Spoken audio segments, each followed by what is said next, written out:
Thomas vient de nous l'expliquer. Derrière le réemploi, il y a une promesse économique forte. Vous allez pouvoir y revenir en détail, je le disais. Mais avant toute chose, pour ou contre cette affirmation, ces modèles resteront-ils secondaires face au recyclage? Contre. Faux. Contre. Je vais essayer d'être pour alors, Alix. Comme ça, on aura un tout petit peu de débat. Sinon, on n'est pas sorti. Maxime, vous pouvez plaider.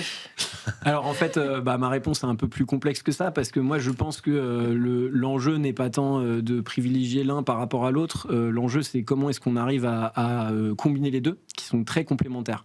Je m'explique, c'est impossible de réemployer tous les produits qui ont été sur le marché. Ça va évidemment dépendre des filières, des applications, etc. Donc je vais parler de celles que je maîtrise la mieux, les batteries. Il y a des batteries qui arrivent en fin de première vie qui ne sont pas éligibles au réemploi, tout simplement parce que leur performance résiduelle est pas suffisante. Et ces batteries, il faut absolument qu'on puisse les rediriger vers le recyclage. L'enjeu, c'est plutôt qu'on fasse les choses dans l'ordre. Et donc le recyclage aujourd'hui, toujours dans les batteries, mais c'est souvent le cas dans l'ensemble des filières, en fait c'est l'étape de l'économie circulaire qui est la moins conservatrice de valeur. Pourquoi ? Parce qu'on ne va récupérer que les matières premières qui ont été utilisées pour fabriquer les produits. Le réemploi, lui, il s'attache à conserver également la valeur ajoutée qui a été apportée au moment de la transformation de ces matières premières. Donc, en termes de rétention de valeur, c'est simplement un cran au-dessus. Et donc, économiquement, environnementalement parlant, c'est plus intéressant de privilégier dans un premier temps le réemploi lorsqu'il est possible, et donc de donner une primauté au réemploi, pas tant en termes de volume, mais en termes de chronologie. Et ensuite, et si et seulement si le réemploi n'est pas possible, basculer de manière la plus efficace possible vers le recyclage. Et l'enjeu, c'est comment est-ce que, opérationnellement parlant, on arrive à faire ça sans multiplier les flux logistiques, qui sont probablement la cause principale de dégradation des modèles économiques, parce que transporter des déchets, ça coûte beaucoup d'argent, notamment quand c'est des déchets dangereux comme les batteries, par exemple. Et donc, il faut mettre en place un schéma qui soit le plus rationalisé possible. On va avoir une première étape de surtri, c'est-à-dire analyser, diagnostiquer, qualifier le gisement pour comprendre ce qu'on peut en faire. Quand c'est possible, le réemployer, et quand c'est pas possible, en circuit le plus court possible, aller vers le recyclage. Merci beaucoup. De rien. Célia, vous avez choisi de dire faux au lieu de dire contre, mais c'est pas grave, on ne veut pas, vous pouvez plaider. Aujourd'hui, si le réemploi est secondaire par rapport au recyclage, c'est parce qu'en fait, on a monté des modèles économiques pour le linéaire, pour le volume et donc pour le recyclage, pour essayer de traiter ces déchets. Pour moi, le recyclage, c'est les années 90. Enfin, je veux dire, on n'est plus dans les années 90. Maintenant, on est dans les années 2020, puis bientôt de 2030. La mondialisation heureuse est terminée. Donc, en fait, c'est fini d'être dans cette industrie où on produit effectivement beaucoup de volume et souvent, avec ce volume, des biens d'équipement qui ont des durées de vie très courtes, soit parce qu'en fait, on ne les a pas conçus pour qu'ils soient robustes et qu'ils puissent durer, et ou tout simplement parce qu'en fait, on crée aujourd'hui une économie de la valeur sur du volume et non sur de l'usage. Donc, il faut qu'on puisse sortir de cette économie du volume à tout va pour aller vers une économie plutôt du stock. Et évidemment qu'on va se diriger vers cette économie-là pour deux raisons principales. La première, c'est la finitude des ressources. On en a un petit peu parlé. Et la deuxième, c'est parce qu'en fait, on le voit notamment depuis la crise Covid, on est dans un monde en polycrise. En fait, on prend une crise, on sort, on en est dans une nouvelle. Et chaque crise nous révèle la fragilité de nos chaînes d'approvisionnement, de nos chaînes de valeur qui, depuis cette mondialisation heureuse, ont été multifragmentées. Aujourd'hui, quand on a un bien qui arrive chez nous, il a passé je ne sais combien de frontières, au moins une dizaine, au moment où on a extrait la matière première, on l'a raffiné, on l'a transformé, on a fabriqué un produit, puis il arrive chez nous et éventuellement, on l'assemble. Donc, quand on a des polycrises qui fragilisent les chaînes d'approvisionnement, où en fait on n'est plus sûr de pouvoir réimporter ou de la matière ou un produit, et qu'en plus cette même matière, elle commence vraiment à manquer, donc qui dit elle manque, on l'aura plus, et où elle va coûter de plus en plus cher, on n'aura qu'une seule solution, c'est de se dire, dès que j'ai fabriqué quelque chose, il faut absolument que je puisse le conserver le plus longtemps possible, parce que c'est la meilleure manière pour moi de continuer à faire tourner mon économie, de 1, et de 2, de pouvoir retarder le moment où je refabrique. Et quand je retarde le moment où je refabrique, je deviens plus autonome, je deviens plus résilient. Donc de toute façon, pour ces 2 raisons-là, qui sont des raisons à la fois, je dirais, physiques, la limite des ressources, et géopolitiques, on va devoir effectivement pouvoir aller vers davantage de réemploi avant d'aller vers le recyclage. Et ce curseur-là, on doit aujourd'hui pouvoir le quantifier, parce qu'il y aura des secteurs pour lesquels ça sera beaucoup plus vrai. Oui. Et on ira avec des crans beaucoup plus loin et d'autres un petit peu moins. Célia a peut-être mis le doigt tout de même sur quelque chose qui peut justifier en fait l'affirmation. Donc je vais essayer de défendre le pour, même si ça n'engage pas que ce que je pense.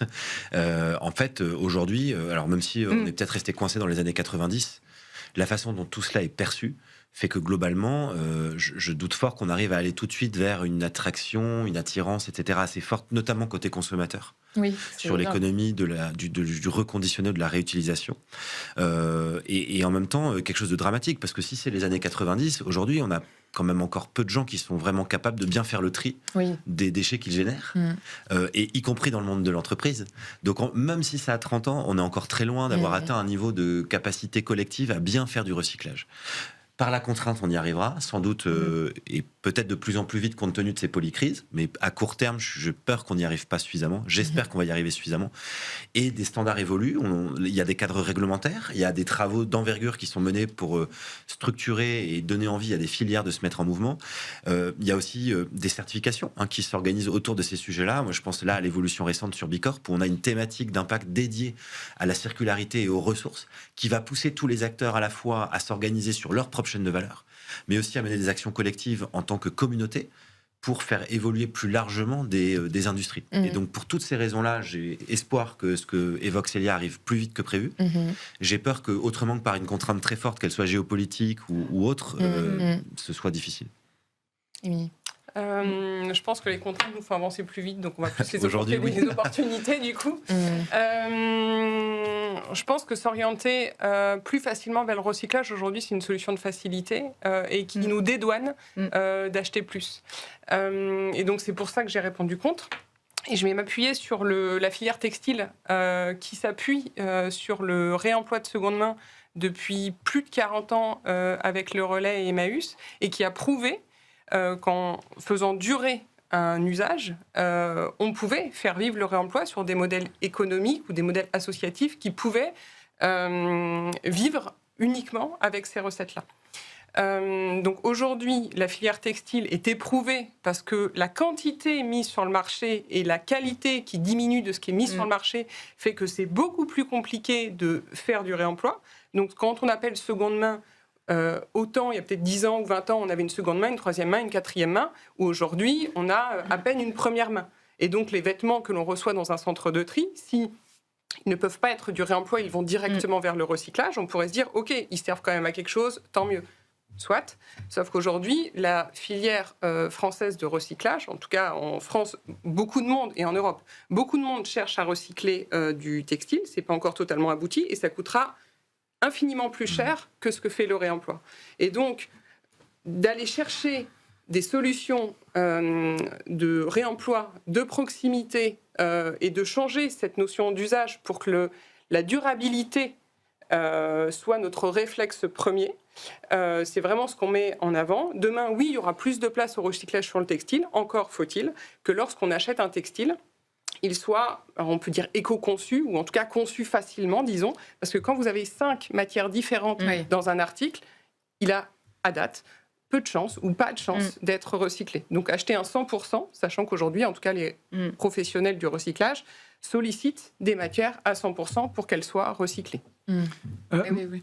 Moi, je voulais réagir par rapport aux enjeux que tu as posés. Tu as parlé de la contrainte et des opportunités, sous-entendu un peu les modèles économiques. Il y a un troisième enjeu qui est la pédagogie qu'il faut faire autour de ça. Parce que le recyclage des années 90, même si on pourrait pousser le curseur encore plus loin, j'ai l'impression que c'est quand même devenu quelque chose qui est de l'ordre du réflexe dans la société. C'est-à-dire qu'il y a des REP qui sont mis en place avec des schémas opérationnels qui fonctionnent. On a un tri qui s'est mis en place à l'échelle des entreprises, dans les foyers, etc. Et le recyclage, il est parti de zéro dans ces années-là, et maintenant, c'est quelque chose qui est quand même établi, avec des business models qui tournent, etc. En fait, il faudrait qu'on puisse s'inspirer de ça pour faire émerger une filière du réemploi qui soit véritablement forte, mais ça implique de la faire connaître, d'en comprendre les aspérités, les différentes déclinaisons, parce que dans le réemploi, en fait, il y a plein de choses différentes, il y a à boire et à manger. Et donc, pour moi, il y a vraiment un enjeu pédagogique, d'éducation de tous les publics, que ce soit les consommateurs, mais les industriels aussi, les politiques qui sont très peu formés sur ces questions, même si c'est un truc qui commence à monter. Et donc, ça, c'est en fait s'inspirer de ce qui a marché pour le recyclage, pour le répliquer dans le réemploi. L'autre chose que je voulais dire, c'est si on s'intéresse, alors je pense que ça dépend vraiment des filières, mais si on s'intéresse par exemple à la filière des batteries, aujourd'hui il y a aussi un enjeu de souveraineté. Pourquoi ? Parce que recycler une batterie, ça veut dire en faire de la broyer pour en faire ce qu'on appelle de la black mass, qui est une poudre dans laquelle vous allez trouver tous les composants constitutifs de cette batterie, et notamment les métaux critiques dont tout le monde parle toute la journée. Et ensuite, vous allez devoir raffiner cette black mass pour pouvoir en extraire des matières suffisamment pures pour qu'elles puissent être réinjectées dans l'économie linéaire. La problématique, c'est que sur la deuxième étape, le raffinage, l'Europe n'est pas suffisamment capacitaire pour opérer le gisement disponible. Donc on exporte aujourd'hui notre black mass en Chine, pardon. Désolé. On exporte cette black mass en Chine après l'avoir importée une première fois sous la forme de batterie finie. Donc c'est une boucle en fait de dépendance qui est désastreuse. Ouais. Or, constituer des capacités de recyclage, ça coûte des centaines de millions d'euros et ça met des dizaines d'années avant d'arriver à un régime de production qui soit stabilisé. Or, c'est beaucoup plus rapide de le faire sur l'économie circulaire, le réemploi à proprement parler, parce que c'est des business models qui sont moins capitalistiques, parce que c'est des business models qui sont qui requièrent des infrastructures qui sont moins importantes. Et donc, il faut faire les deux. En fait, il faut construire les capacités pour que dans 20 ans, on puisse raffiner la matière première, la black mass chez nous. Mais il ne faut pas attendre, il faut aussi se doter de capacités pour pouvoir exploiter le plus gros gisement de lithium au monde. J'aime bien dire ça. Le plus gros gisement de lithium au monde, il n'est pas en Australie, il n'est pas au Chili. En fait, il est en Europe. Et il n'est pas dans nos sous-sols. Il est dans nos poches, il est dans nos voitures, il est dans nos smartphones. Il est il est dans les batteries qu'on a déjà importées. Et on a qu'à se baisser entre guillemets pour pouvoir le réexploiter. Et du coup, résorber ce problème de dépendance, de souveraineté, qui est probablement l'enjeu du siècle à venir ou même de la décennie à venir pour se projeter moins loin. Et c'est valable pour tous les secteurs, parce que là, effectivement, les batteries, c'est notre mobilité, c'est notre transition aujourd'hui dont on parle. Le réemploi, et c'est aussi ce qu'on voulait dire, c'est activable dès maintenant, par rapport effectivement à se dire on va remettre en Europe des usines qui vont venir fabriquer des choses qu'on a délocalisées dans les années 90. Vraiment, je reviens aux années 90. Années 90. Oui, mais c'est de là que tout part. En fait, si on comprend pas cette chose-là, on comprend pas pourquoi aujourd'hui on essaie de venir remettre des usines, des industries, de la main-d'œuvre et du savoir-faire. Parce qu'en fait, on n'a pas que délocalisé l'extraction, on a délocalisé en fait toute la valeur ajoutée de l'amont de la chaîne de production. Et aujourd'hui, on se dit il va falloir la réimporter. Sauf que la limite du logiciel, ce que disait Maxime, et c'est pour ça qu'on a fait cette publication, c'est pas pour inventer quelque chose de nouveau, non, c'est justement pour dire qu'il y a quelque chose d'ancien et qui existe déjà, qui doit être absolument vu comme un tout, non vu et pas perçu comme des initiatives qui sont fragmentées et isolées. Oui. Et le sujet, c'est ça, parce qu'on a parlé du recyclage, effectivement, qui est le dernier R de la hiérarchie de l'économie circulaire. Et en fait, on a aujourd'hui un logiciel incomplet avec lequel on fait les lois, avec lequel on pilote des industries. C'est le logiciel du neuf ou le logiciel du recyclage. Et au milieu des deux, il se passe rien. Donc du coup, en fait, à chaque fois, toutes ces activités-là qui tombent au milieu, entre le neuf et le recyclage, elles sont absentes des grandes politiques économiques, des décisions de stratégie d'entreprise, et du coup, elles ne se développent pas. Or, nous, ce qu'on est en train de dire, c'est que oui, il y a des secteurs très anciens, l'automobile, les palettes, on les a cités, etc., qui, eux, ont déjà mis la main depuis de très nombreuses années sur le réemploi à grande échelle de manière industrielle. Donc des secteurs où c'est généralisé. Où c'est généralisé. Et il y en a d'autres où, effectivement, on commence à le réinjecter, on commence à le redévelopper. Et effectivement, ça prend des formes de vocabulaire plutôt différentes, disparates, parce que ce sont techniquement des activités différentes. Le réemploi dans les emballages n'est pas la même chose que le reconditionnement, le remanufacturing dans les batteries. Mais pour autant, à partir du moment où ces activités-là, elles ne sont pas vues comme un tout, et nous, c'est ce qu'on essaie de poser dans cette publication, eh bien, on n'arrivera jamais à faire comprendre au pouvoir public qu'il y a entre le neuf et le recyclage, une autre solution. Mais alors, question délibérément naïve, mais elle s'impose selon moi. Pourquoi on est allé vers le recyclage et pas le réemploi ? Parce que le recyclage traite le déchet. Alors que nous, on dit, en fait, il faut produire autrement. Le réemploi vient mettre un caillou dans la chaussure de cette économie de volume dont je parlais au début. L'économie, le recyclage ne fait que entretenir en fait une production en amont. Il ne vient pas réduire la production, il vient trouver une solution aux déchets de cette économie-là. Mais il ne remet pas en question l'amont, la production. Alors que la reuse economy, elle dit peut-être qu'il faut produire différemment et qu'il faut produire moins, puisqu'à partir du moment où ce qu'on va fabriquer va durer longtemps. C'est une économie qui est basée sur l'usage. Un usage qui dure, un usage qui est intensifié.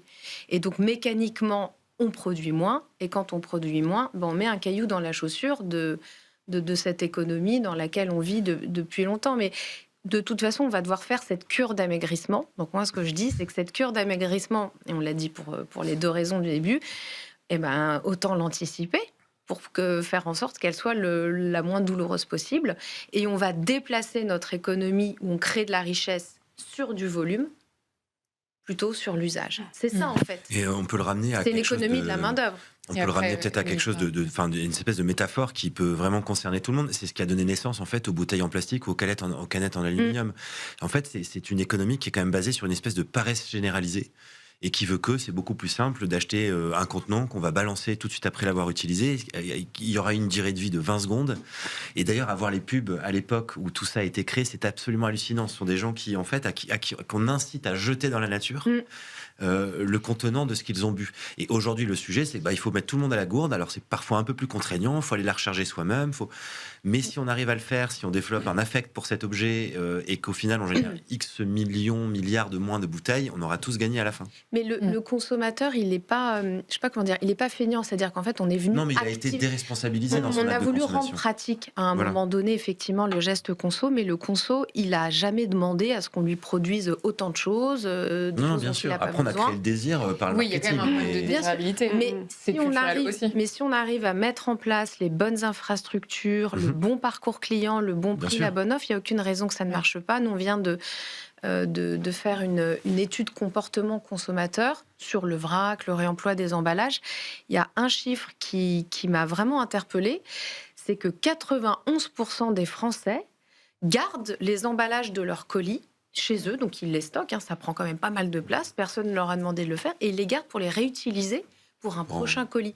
Donc on voit bien que si le consommateur y trouve un intérêt, et là il n'y avait pas de récompense financière, il n'y avait pas d'obligation de loi, il y a trouvé et en plus ça prend de la place, il le fait. Donc en fait, on a des mécanismes, on a forcément des solutions pour le consommateur. Se dire que le consommateur n'y arrivera pas, c'est la meilleure manière, surtout pour ne rien faire. Donc pour moi, on est des entreprises autour de la table, soyons responsables, occupons-nous de l'offre. Et si l'offre est bien faite, la demande suivra. Et c'est ça qu'on dit dans cette tout à l'heure, Émilie voulait réagir. C'était pour illustrer sur un propos sur le fameux caillou dans la chaussure, c'est que si on se dit on veut acheter un t-shirt et qu'on achète un t-shirt qui a déjà été utilisé, donc on fait perdurer l'usage, ça correspond à on n'est pas venu acheter un t-shirt neuf, et donc ça peut potentiellement, alors à une plus grande échelle qu'un t-shirt, mais venir ralentir ce toujours plus. Et donc c'était pour illustrer le propos, si effectivement le raisonnement c'est je viens compenser ou adresser mon achat autrement, et pas parce que c'est du réemploi, je vais en acheter 4 fois plus parce que je suis totalement OK avec c'est pas un neuf. Donc effectivement, la notion du comportement d'achat, que ça puisse se réorienter, mais la vocation à réduire sur les mises en marché, c'est hyper important. C'est des effets rebonds qu'on a pu voir sur Vinted, par exemple. Les gens se sont mis à acheter beaucoup plus parce que c'était moins cher et très facile à agir. Ouais, j'ai 2 remarques. Premièrement, par rapport à ce qui vient d'être dit, il y a quelque chose qui a changé fondamentalement aussi par rapport aux fameuses années 90, pour y revenir. C'est qu'avant, quand le réemploi serait venu se substituer à une fabrication d'un produit neuf sur notre sol. Or, on a délocalisé complètement la production des produits neufs, donc maintenant ils sont produits ailleurs, et donc vient se coupler à une problématique de souveraineté, et donc fabriquer le réemploi en Europe, c'est aussi se prémunir d'avoir acheté du neuf hors de l'Europe.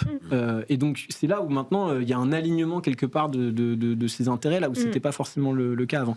Et je voulais aussi revenir sur votre affirmation, le recyclage s'est développé avant le réemploi. En fait, c'est faux. Le réemploi, c'est juste qu'avant, ça s'appelait le système D. Et c'était pas l'affaire des entreprises, c'était l'affaire de tout le monde. Le système D, c'était quoi ? C'était j'ai un truc qui est cassé, je le répare, je me débrouille, je vais dans mon tiroir, je prends ce que j'ai sous la main et j'essaye de le réparer. Je fais durer le plus longtemps possible le fameux usage des choses. Et donc, bon, de toute manière, c'est collectivement que ça va marcher, tout ça. Donc, il faut que ça passe par les consommateurs, les entreprises, les politiques, les réglementations, etc. Mais culturellement, il faut se réapproprier cette culture du système D, de l'innovation frugale, quelque part, où, en fait, on se creuse les méninges avant de racheter quelque chose sur comment est-ce que je peux utiliser ce que j'ai déjà pour pouvoir répondre à mon besoin. Et donc, revenir aussi à la question du besoin. Quel est notre besoin, nous, collectivement ? Allez-y, Célia, et on passera au retour de terrain. D'où l'idée dans cette publication d'avoir établi ces 10 leviers. Ces 10 leviers, ils ont été élaborés collectivement parce que justement, on vient déjà de passer en revue qu'il nous faut changer de logiciel, qu'il nous faut de la main-d'œuvre, qu'il faut mutualiser, qu'il faut standardiser, qu'il faut changer les lois et qu'il faut aussi de la formation. Parce qu'en fait, quand tu parles de système D, effectivement, c'était des cordonniers avant, c'était des réparateurs, et effectivement, on en a de moins en moins. Et on ne va pas pouvoir en fait changer, passer du jetable au réemployable si on n'a pas de la main-d'œuvre qui est aujourd'hui qualifiée et adaptée.